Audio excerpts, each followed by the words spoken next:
Hey guys, Angela here, and welcome back to Hobby Night. I thought about opening Jane Czar today, as she is one of the new releases, but she came out in Phoenix Rising, and I thought you guys might like to see something a little bit different. So instead, I've stopped by Games of Berkeley, and I'm going to be picking up some paints today so we can paint the Sphyranx. So I'll meet you back home, and we'll get painting. Hey guys, welcome back. I have made it home. I've got all of my supplies ready, and we have primed the Sphyranx. Thanks to my lovely husband for doing this. And we're gonna go ahead and get started. So the idea that I had for him is I'm gonna primarily focus on a blue color scheme. We're going to base coat his body primarily in Ahriman blue. And then I'm actually going to put a contrast of Gryph-Chager gray over top to give it a little bit of a teal corally combo with the use of Gryph-Chager orange on the horn. So that's the general color scheme, and then I have a couple of other colors to do some accent and everything. But yeah, that's what we're planning on doing, so let's go ahead and get started. Get this all shaken up, and some paint onto the palette. I like to use a mix of both Citadel paint brushes, as well as paints sometimes, as well as the Army Painter stuff. So you'll probably see a bit of that. This first one that I have is a monster Wargamer brush from Army Painter. And there's my water. And we're gonna put a little bit of this on palette, thin our paints of course, so that we can get a smooth consistency without too much buildup. And yeah, we're just going to paint the entire bottom portion of his body.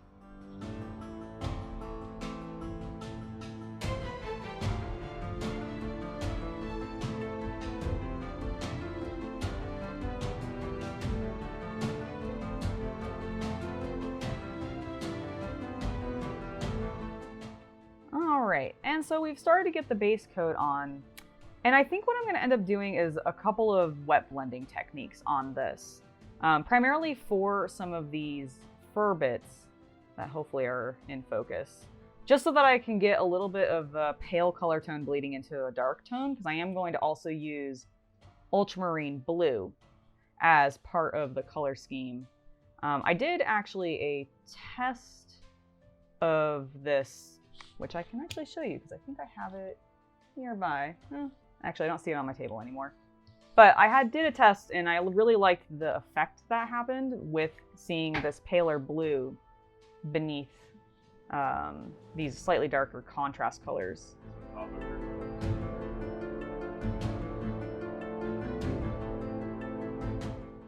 And I'm also not going to be too worried about if I overlap any of the detail works on the stuff that the Sphyranx is wearing. Mostly because I have gray Seer, which is what I primed the sucker in. And we can go back over it and do some touch-up work, which you should never be afraid of doing when you're painting. I know sometimes people think you gotta do it all at once, but touch-ups are fine. It is a great way to learn better control and, figuring out what you're trying to do.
All right, so I'm almost finished with base coating. I need to do his upper, like his head and everything.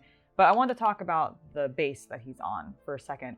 I am not actually going to be painting this quite yet. I'm going to do the most of the model, but I'm actually going to probably pop him off of this. I'm still going to use this on the finished product, but for doing the actual base work, I have some ideas of some other things that I want to do with adding some additions to it. And so I haven't finalized on what color I want this or the ground to be, and I'm not going to be doing the base portion in today's video anyways. So the creature itself will be fully, like the Sphiranx itself will be fully painted, but his base and everything will not be. But we'll see that, what it fully looks like later on, and then I'll probably end up posting, once I do have the base finished, to my Instagram, so you guys can all see what the final thing looks like.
All right, and welcome back. So we finished the base coat, as you can see.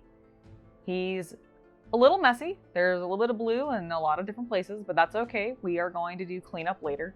First, we're going to move on and go ahead and put Gryph-Chager gray on it. So my intent with this is primarily to be this portion, and then the mane and the tail and some of his braids and everything are going to be done in the ultramarine blue over top, because it's going to make it a little bit more of a dark teal so that there's some nice contrast, and we'll do a wet blend around this region so that we can get a nice, you know, blend in from the main color to the Gryph-Chager blue color that is on there first. But we'll start with this one.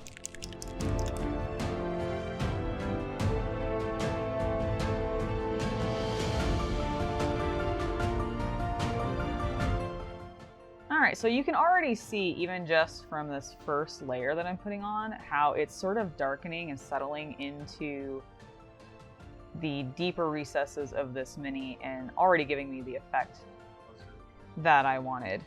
So you can see there. Now I'm gonna pull some of those darker pools out of there because you don't want those to settle. It'll end up looking a little goopy with the contrast paint. So you just kind of spread this around and make it go thin. But this is the thing that I really like about working with contrast. And I've done a little bit of experimentation with contrast over top standard just base coats instead of just using gray Seer or Wraithbone, which is what Games Workshop recommends, of course, to get a best color. And that's primarily because those are pale colors, meaning the pigment from contrast will show up very well through them. But I've found that even some of the lighter tones of just their normal base coats work super well, which is what we're going to be playing around with here.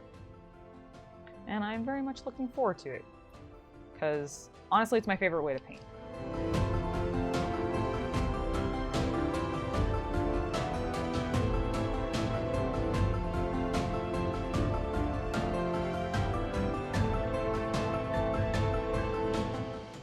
All right, and we have finished the Gryph-Chager blue for now. It's still drying a little bit on the underside. You might be able to see that on camera. But it did basically exactly what I wanted it to. I really love this color, but I've layered it before just by itself on Gray Seer, and it gets super, super dark. And while that worked for what I was going for and using it on previously, it's not what I wanted to have happen on him, which is why I put the Ahriman blue underneath. And now I've got that brighter color that is still teal popping out underneath the Gryph-Chager, and it's doing exactly the sort of layered effect that I want. So now we're going to add some of the ultramarine blue. We're primarily going to do this in the main and bleeding it down into these larger tufts of fur that are happening like around here. We'll probably put a little bit on the underside once he's finished drying, and then we'll probably transition it a little bit in from the berets, and then we'll Gryph-Chager gray the rest of it to sort of wet blend them together and do a nice, hopefully gradient, subtle, but a nice gradient there. And I've also Gryph-Chagered his face a little bit. I tried to keep that as light as possible because I didn't want it to be too dark.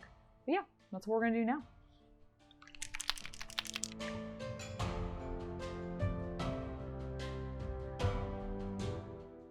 All right, and as you can see, we have finished the ultramarine blue on the miniature. I've also done some touch-up on the gray Seer on all of the horns, all the pieces that are going to be gold, which is what we're going to do next on the mini. So we're going to go ahead and get that started.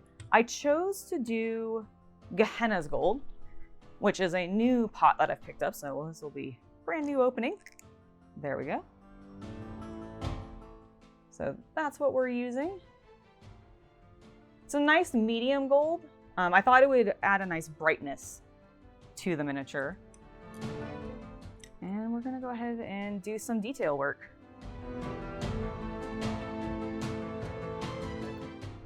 Oh, I am using actually a Da Vinci 10 out of 0. I forget how they actually say that, but hopefully you guys can see the brush. But this is a very nice, very fine tipped brush, but I want to have a lot of control because there's some sort of detailed lines and everything. I want to make sure I have clean edges so I don't have to redo any of my blue.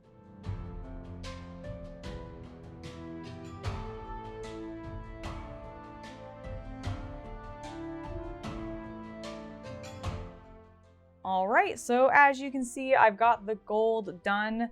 Gehenna's gold is my new favorite gold. This is more rose colored than I was expecting, but it works beautifully with this mini, or the color scheme that I've picked out. So I'm super, super pleased. Basically, all I'm gonna do now for it is put a wash, which we'll get to that in a little bit. But now I am going to finish basically the rest of the contrast paints up. So his tongue in the inside of his mouth, along with the gems. So like, hopefully you can see it, but like these gems, and then the gem on the front of his piece are going to be Screamer or Voluptuous pink. So that's the color we're going to use for those. Then his horns are going to be a gradient of both Iyanden yellow as well as Gryph-Hound orange. Just to give it a little bit of a bright pop, it'll work with the gold, I think, very well, especially since this is like I said, a rose gold over what I thought it was, which was a little bit more of a brighter yellow gold. But like I said, I'm super, super pleased. And then his eyes are also going to be Iyanden yellow, and the teeth and his claws are going to be skeleton horde. So that's all I have. Oh, and then the leather straps will be skeleton or snakebite leather, rather. So those are the last colors that I have. So we're gonna get to that, and then we'll take a look at the final miniature.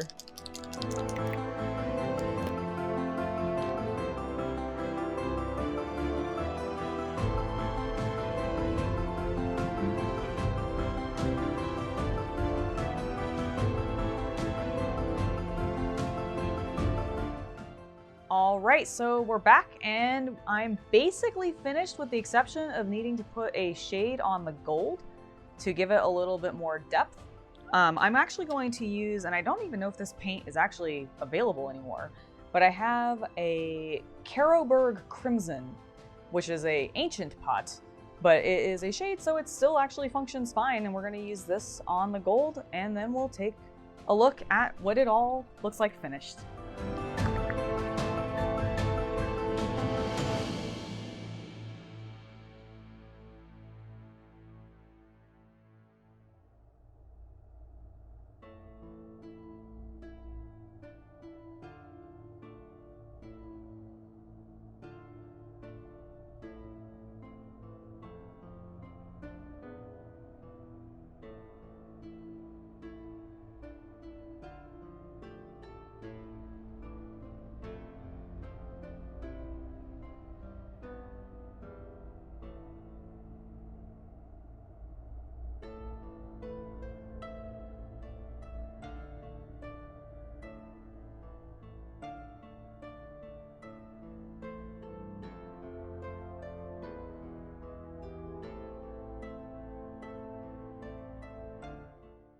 All right, and it is done. The shade is still drying a little bit, but I am super happy. I ended up doing the shade also on the horns.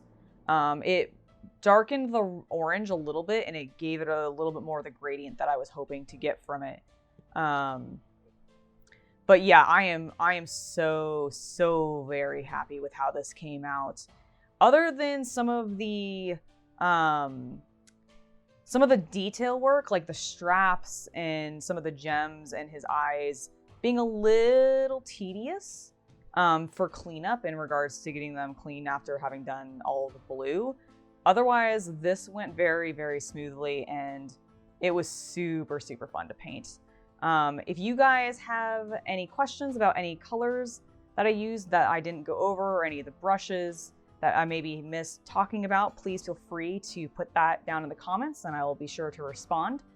And let me know what you guys think. Let me know if you guys liked this video. It's a new format we've tried, and we are very excited about it, but it is time consuming. So any feedback on what you guys think about it and how it went would be very much appreciated. And we'll see you guys next time.